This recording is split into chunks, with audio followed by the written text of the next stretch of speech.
दोस्तों, खेसारी लाल यादव का आज एक गाना रिलीज हुआ है, चढ़ाई बेलपत्ता। ग्लोबल म्यूजिक जंक्शन पर उस गाने को रिलीज किया गया है। गाना काफ़ी बेहतरीन है। खेसारी लाल यादव के साथ में आप लोगों को रक्षा गुप्ता जी नज़र आ रही हैं और इस गाने को लिखे हैं कृष्णा बेदर्दे जी ने। जो लोग अभी तक इस गाने को नहीं सुने हैं तो जाकर ग्लोबल म्यूजिक जंक्शन पर इस गाने को सुनिए। बोल बम का गाना है, काफ़ी बेहतरीन है।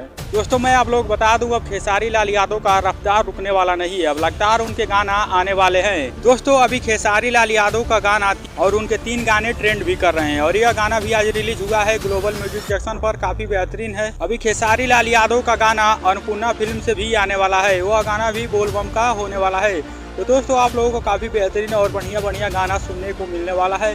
बस आप लोग ऐसे ही गाने को ट्रेंड कराते रहिए और खेसारी लाल यादव को सपोर्ट करते रहिए। और आप लोग इस चैनल पर नए हैं तो इस चैनल को भी सब्सक्राइब जरूर करें और वीडियो को लाइक करना ना भूलिए, क्योंकि ऐसे अपडेट आपको इस चैनल पर मिलते रहते हैं। सपोर्ट इस चैनल को भी जरूर करिए।